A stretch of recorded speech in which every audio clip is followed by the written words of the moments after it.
Hello, everyone, and welcome to RetroFat. My name is Jeremy, and I am so glad you are here with me. RetroFat is part of the Ranger Project, which is a YouTube channel where I, a fat guy, am trying and succeeding to lose weight while consuming pop culture from my childhood and anything that strikes my interest.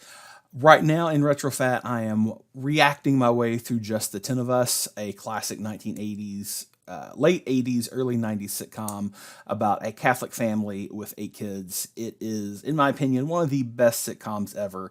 And if you're new here, I'm guessing you probably just YouTube Just the 10 of Us. And well, here we are. If you're a regular, thank you so much for sticking around and watching. Today, we are going to watch Song of Constance, which is the 10th episode of the second season, 14th episode overall. It was directed by Jonathan Weiss maybe, I'm not entirely sure, and written by Kevin Abbott. This episode first aired on January 13th, 1989. Now, before we get into this, I have 3 things to say. So the first is this. The Ranger Project / RetroFat, it is working. I started working with a personal trainer last week through Nerd Fitness, and I am down 4 pounds. So I'm hoping to keep that trajectory going. So that's the first piece of news. The second piece of news is related more specifically to this episode, and that I vaguely remember it, but not that well. So I'm actually really excited to watch this one. Connie is one of my favorite characters. I think Joanne Willette has some of the best comedic timing of anyone. I especially like it when she and Bill Kirchenbauer get to play off of each other, and I think that might happen in this episode, so I'm really excited for that one. Again, this is a show where I like the entire ensemble, but I have to say that Connie, as the character who I would probably most identify with Connie from a personality standpoint, I'm pretty excited about this one. All right, and the third one is this, and this is something that I've been wanting to try.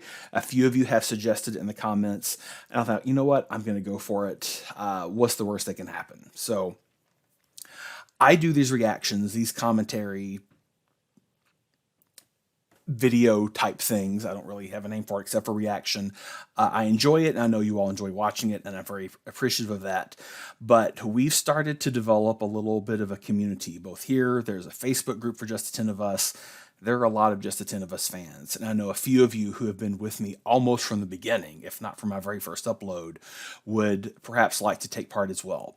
So I'm interested in trying to do a Zoom reaction. It won't be live.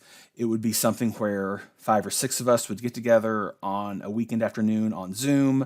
I would turn on my screen recorder and we would watch an episode and just collectively kind of share it and then post it here on the channel. So if that's something you think you might be interested in, please email me. Like I said, we're just fans of the show, and it would be great for us to get to talk and sort of share our love as we watch an episode of the show.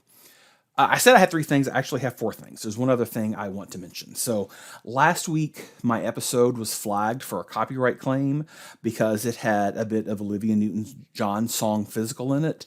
We are 3 episodes away from the premiere of the Lubbock Babes. And when that happens, there's going to be a lot more music in the show.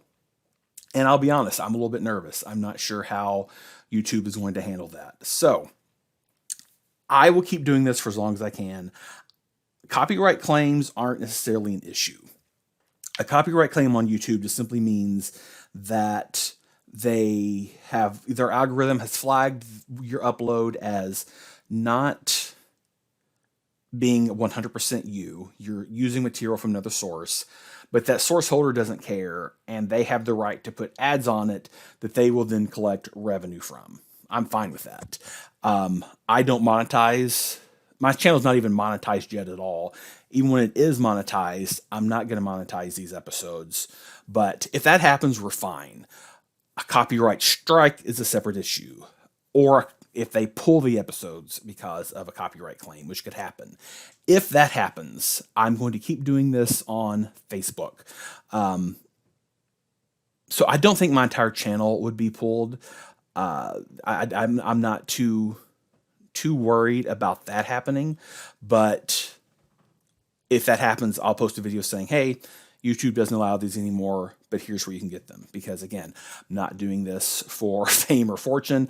I'm doing this because I'm a fan. And I know you're watching because you're a fan and you want to be able to watch them as well. Because sadly, because of the copyright issues with the song the Lubbock Babes sang, there's no way these are ever going to be released on DVD, as I understand it. And that really stinks. But that's where we're at. So email me if you want to take part in a live Zoom reaction. But if you're just here to watch, let's watch. Here comes Song of Constance. The great ball of the sun rose on the horizon, jealous of his nocturnal sister who had mooned the earth. You're right, Hooter, it doesn't sing. Connie, it's 1:45. What are you doing up? Nothing. Nothing? Well, I couldn't sleep. Were the young tortured girl to wear her pain on her sleeve, her garment would trail like the tail of a shooting star, a momentary glow committed only to self-destruction. Honey, are you suffering from PMS? No, this is merely a pathetic effort to write. Well, it's a school night. Your pathetic effort is going to have to wait till tomorrow. Mom, I have to do this tonight. Tomorrow is the deadline for the submissions for the school literary journal. Oh. I don't know why I even bother. I'm an untalented hack. Connie, that's not true. It is true. I'm not ever going to write something important or meaningful. I'm going to end up in Hollywood writing sitcoms where they add canned laughter after every line. See? Like that. I don't like that joke. I've never liked that joke because this isn't a show that breaks the fourth wall. But they did it here. I don't know why. It was a cheap joke, but if there are any other instances of this show breaking the fourth wall, I'm not remembering. If you remember any, please leave a comment below. Honey, if you don't get something published in this year's journal, there's always next year. No, that's what I've said every year since the second grade. See, Mom, if someone is actually willing to print something I write, then that means I don't keep a diary, I keep a journal. Well, honey, I think you can write. You also think JR is normal. Lots of young boys like horror films and make fake blood and put plastic scars on their arms and...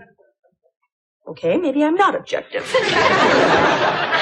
But I do know that if you're going to write something that you'll be proud of, well, you should write about something you know. I know nothing. Well, then write a poem. Don't stay up too late. Something I know. Something I feel. Something I think about. Dream about. She was an average girl. Not striking in her beauty, her intellect, or her experience. She knew little of the world or its possibilities. Till she met him. The handsome stranger with the darkly dangerous eyes and the purple rose in his lapel who would free her from her drab existence in one breathless moment of blissful, unexpected, animal passion. Life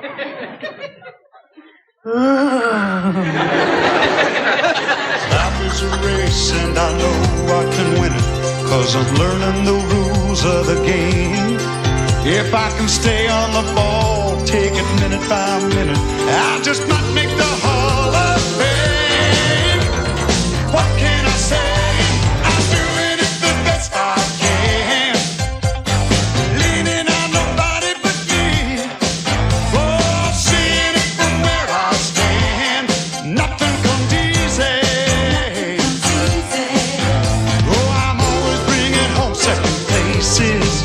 At the end of every one of my daisies, a house with love on all of the bases that keeps me doing it the best I can.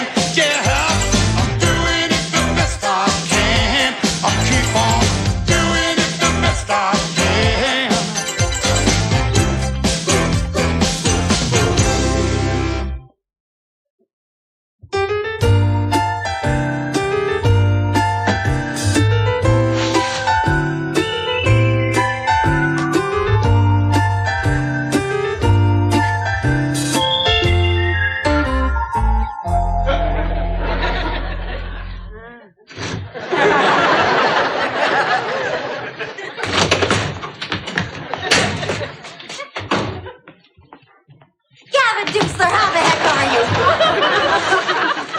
It won't work. I'm sworn to secrecy. You'll find out who the literary committee picked in due course. Yeah, you'd tell me if I was Cindy. Is she here? Oh, please. Just tell me if they've read my story yet. I've already told you. I can't tell you anything. I love you. Oh. Look, I don't know if they've read it yet or not. All I know is that they got rid of all the ones that just stunk up the joint. You mean these? Uh-huh. Well, mine's in a yellow cover. It's not here. Great. Great. Thank you. So, what made you flip for me? Was it the mustache? It's over. You'll find someone else eventually. Hey, what's going on here? I wasn't talking to her, Coach. Honest. Dad, I just want to say that I don't expect any special treatment from you or from the rest of the literary committee. Gee, have you lost weight? You're looking so gaunt. Connie, it's not going to work. I don't know the meaning of the word nepotism. Oh, I think that's when relatives get preferential treatment. Or maybe I'm wrong. If it's the mustache, I'm prepared to shave. Absolute filth. It's beautiful, right, sister? Beautiful. Pornography, right, sister? Beautiful. What's your definition of pornography? You can't tell me about pornography. I was looking at long before you were born. Lubbock? Oh, hey, I don't know anything. I just got here. I want you to read this one submission. Yeah, it's from someone. Let's not tell him who wrote it. Let's let Sister Cyril read it. So now you can decide if this piece of prurient filth is literature, or you can be on the side of reason. Read it, sister. Out loud. She knew little of the world or its possibilities till she met him. Oh. You're right. You're right. Who needs booze if you've got swell friends like you guys? I am like 99% positive that was Evan Arnold's voice who plays Doozler. After-school specials are great. Yeah, one special's too many and 1,000 aren't enough. Bye, guys. What's with the jacket? You get on a game show? Oh, this? I thought I changed my image. You know. Don't you guys notice anything? Oh, yeah. That one sleeve's too long. Yeah, well, it's the last time I tried to scare the pants off you guys again. Elizabeth! Oh, Dad, I'm in a terrible accident. Yeah, JR, could you just kind of clear out, please? Elizabeth! Dad, what about my arm? Just take it with you. Elizabeth! What is all the yelling? Are you going to tell me what's wrong? Oh, yeah. Connie is a purveyor of pornography. Pornography? What are you talking about? This is the story she wrote. Oh, it's all here. The girl with the heaving breasts, the dark-eyed intruder with the purple rose on his lapel, the moment of release that will forever be part of a woman as she moves through life. What poop! Connie doesn't know anything about sex. Well, that's obvious by how beautiful she makes it sound. Graham, maybe this isn't about sex. Read the story. I ran into her last night when she was writing this, and it was so important for her to get something published in the literary journal. Honey, if you had seen her sitting there trying so hard with that desperate look on her face. Read the story. She was an average girl, not striking in her beauty, her intellect, or her experience. Oh, so she took my advice. Advice? What advice? Well, to stop trying to come up with some dreamy flight of fancy and stick to what she knows. She wrote about herself. Oh, JR, this is getting really old. Yeah, the next time you leave a part of your body in my bed, it better be your head or it'll be your butt. Just give me my fake arm back. Sure.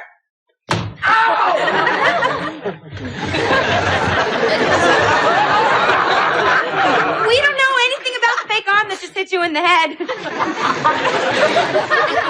right. Where does Connie keep her diary? Oh, we don't know, do we, Cindy? Oh, sure we do. It's the thing Wendy's sitting on. All right, move. Cindy, of course, is such a lovable doof that she just doesn't know. I really have to respect Wendy's character here for trying to protect her sister's privacy. That is something that you wouldn't necessarily expect Wendy to do. I mean, it seems like sometimes she's kind of liked to see others get in trouble because it takes the attention off of her, but she's also not going to sell out Connie. And I thought that's a nice touch. Dad, what are you doing? Looking for a purple rose. You're going to invade Connie's privacy and read her most intimate thoughts? Yeah, what's it to you? Wendy just means that there's nothing juicy in there. We've been all through it. Why do you keep looking at me like that? Tortured soul, vacuum of nothingness. Okay, there's got to be another set of books around here that tells the real story. What real story? Oh, stop acting dumb. She's not acting, Dad. Hey, where did Connie get underwear like these? I was wondering where those were, that little thief. These are yours? No, they're JR's. And frankly, I'm a little worried about the boy.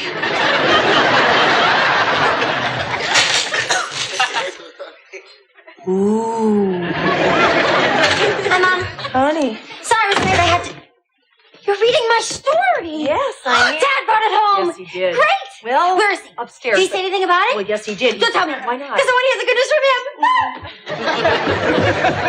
I suppose I could have said something and stopped her. Connie, wait.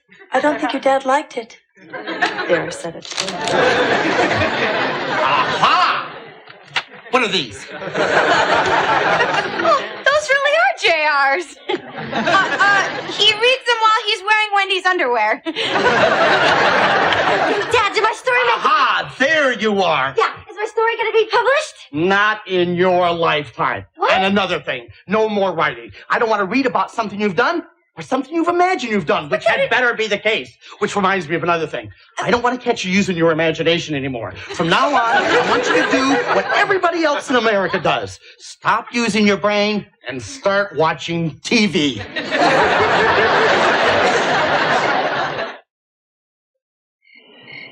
But, Dad, this is censorship. Good, we understand each other. No, we don't. We don't even speak the same language.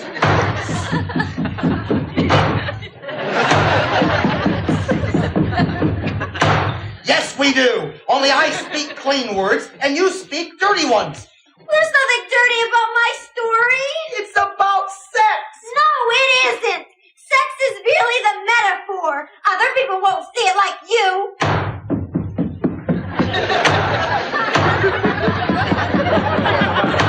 Other people won't see it at all. How limited life must be for someone burdened by such ignorance. Stay in your room.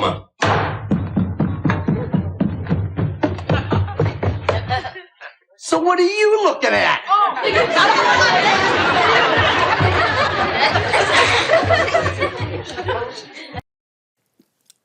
I do not remember that scene at all, and I'm wondering if this is one of those scenes that was cut before it made it to USA Network, or at the very least really truncated.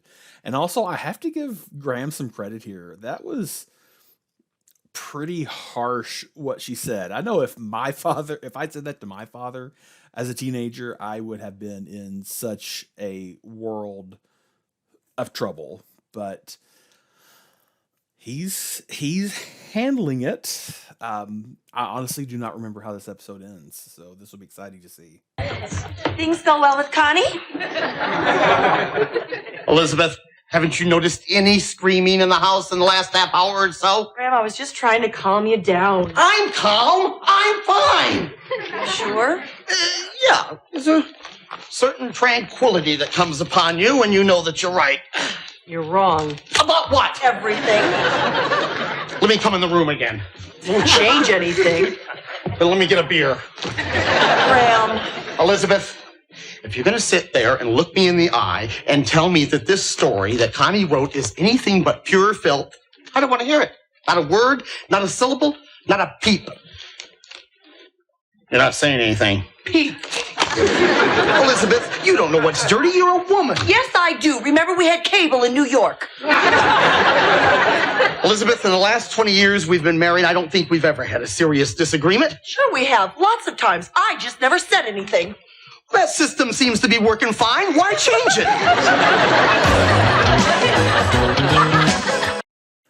And I think that scene there was probably a pretty good example of what you could do in 1989 that you wouldn't necessarily do in 2021.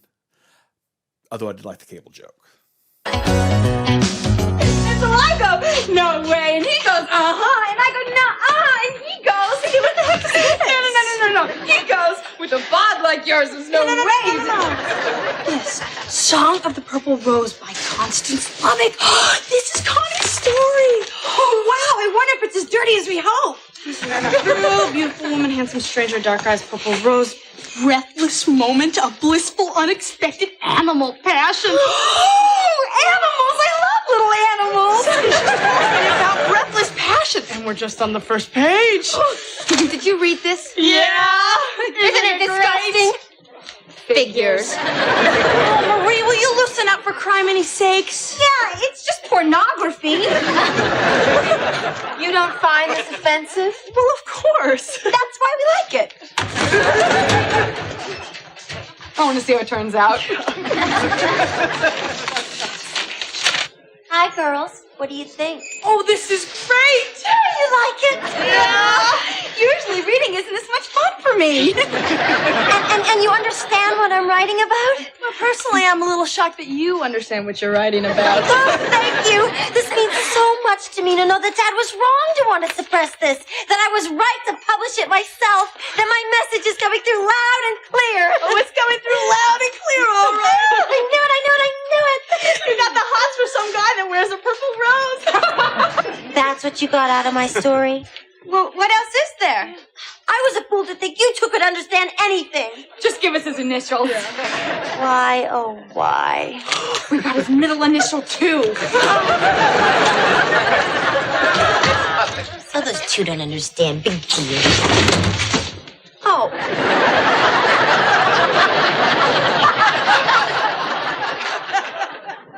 Oh, honey, I'm sorry, but I've reread that story 20 times, and it's still dirty. Look, if you want me to read it again, I will. But I'd really rather not because, frankly, I'm starting to enjoy it. Elizabeth, will you please talk to me?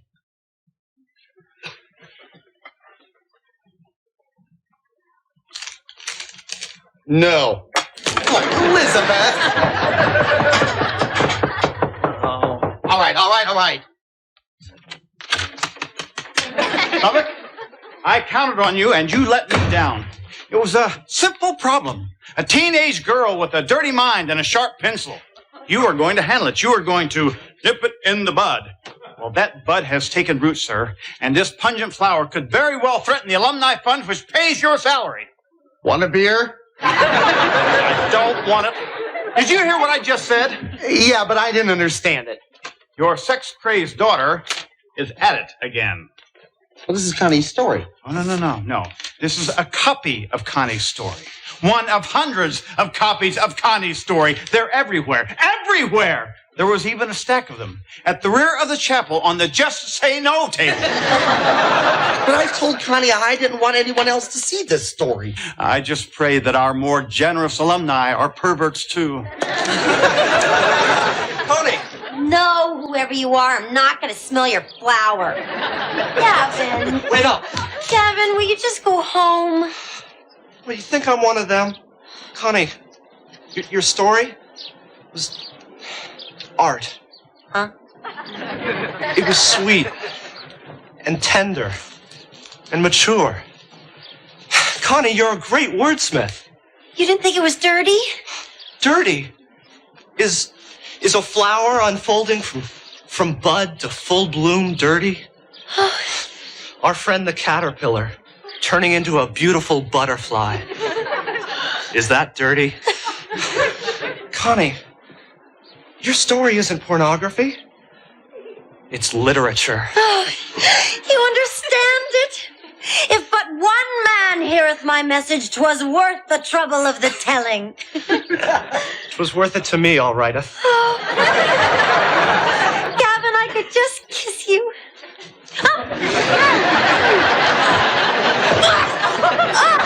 What's the matter with you? Me? What's the matter with you? What's the clown with the purple rose got it that I haven't? Connie, we had an understanding about this. Say no more. You were right. There. See? No more dirty story. And never again will I write such a thing. In fact, from this day forward, Constance Sarah Levick will never write another word. Her quill has been stilled.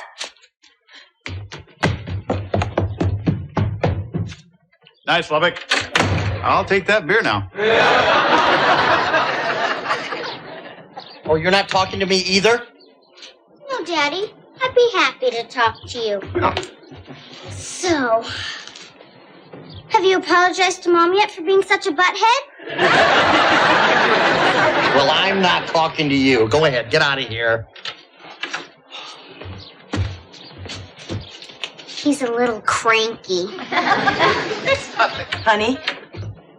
Gee, my ears must be playing tricks on me. Oh, Graham, I'm sorry about the silent treatment. Why? Because you were right. I found something else Connie wrote. Here, just look at that. Perked breasts, pouting mouth, kissing under the... But this is trash. What kind of sex maniac are we raising here? Graham, I don't know. I have been on my knees about it all afternoon. All right, well, I have to talk to her about it. Graham, Connie didn't write that, honey. You did. Me? Oh, get out of town. No, I just retyped it. It's from a love poem you wrote to me in our senior year at high school. Well, I wouldn't. I couldn't write. I wrote this. From pert breast to pouting mouth, you are my world, both north and south. Oh, I did write this. Oh, it's terrible. Oh, no, honey, it's beautiful, and I will always remember it. Unfortunately, so will the nuns, my father, the police. All right, well, what did they know? They thought this was about sex. It was about sex. No, it wasn't. It was about love and the way I felt about you. Oh. So then all those people were wrong to think that it was pornography? Well, of course they were. I mean, what did they know?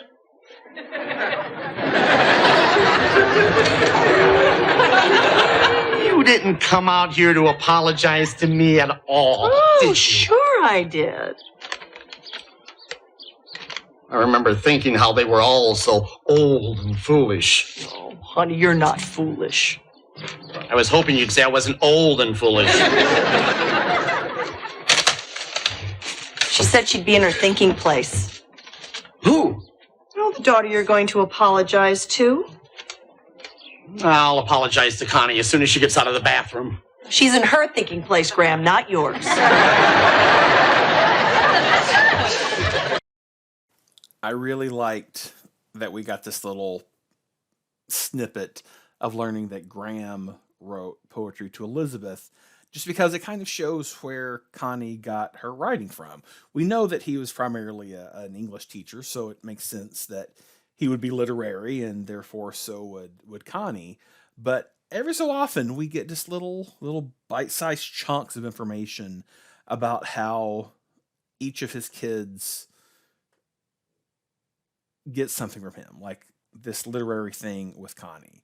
And every so often he does something that's a little ditzy, like Cindy. He's definitely got a little bit of that scheming element, like Wendy. I would say he probably has Marie has his work ethic.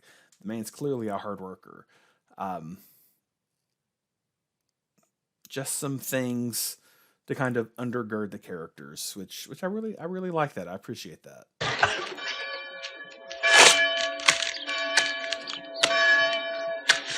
Ask not for whom the bell tolls.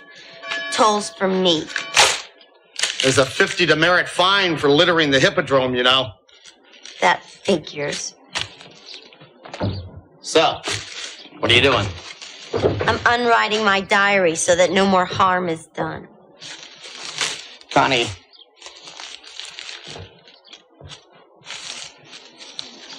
I was wrong. Pardon me? No, pardon me. You see, Connie, you have a very special gift. You have the ability to put your feelings and ideas into words that people can't ignore. Now, I'm not saying that everybody will understand everything you write. I am saying that the chance that some people won't understand, even if they are your father, isn't reason enough to give up your talent. Most people are content to let their dreams live just up here. Only a few, a very rare few, have the ability to share theirs with the rest of us. And I almost took that away from you. Wow. I'm sorry I acted so old and foolish. You're not old, Daddy. I was hoping you'd say I wasn't old and foolish. Anyway, I'm very proud of you. Thank you, Daddy. You gonna come home for dinner? Mother's got dinner on the table. Yeah, in a little while. Okay.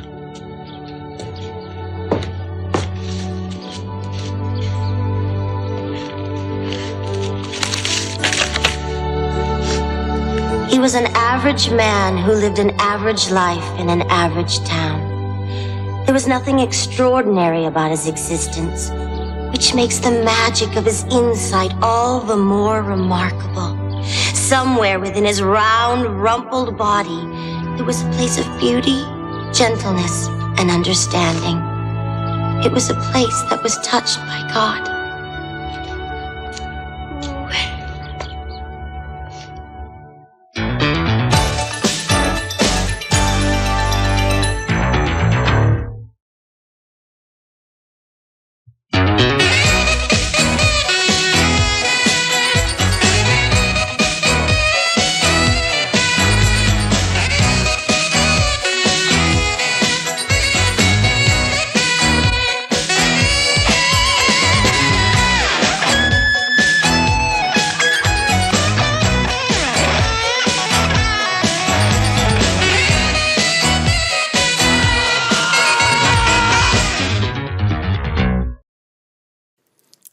All right, so that brings us to the end of another episode.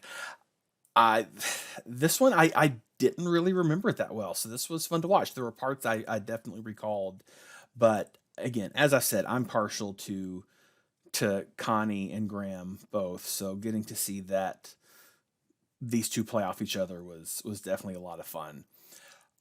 If you're interested in taking part in some Zoom discussions that will end up on this YouTube channel after we watch an episode, please, as I said, email me. I'm thinking what I will do just to make it still easy to watch on this channel is I'll still do my reaction just the way I have been, and then I'll put like our shared community Zoom discussion at the end of the episode. That way it'll flow a little nicer and we won't have like 5 or 6 people jumping in to share comments during. We'll just do it after. So thank you so much for watching. If you're interested, email me, and I will otherwise see you next week. Have a good week.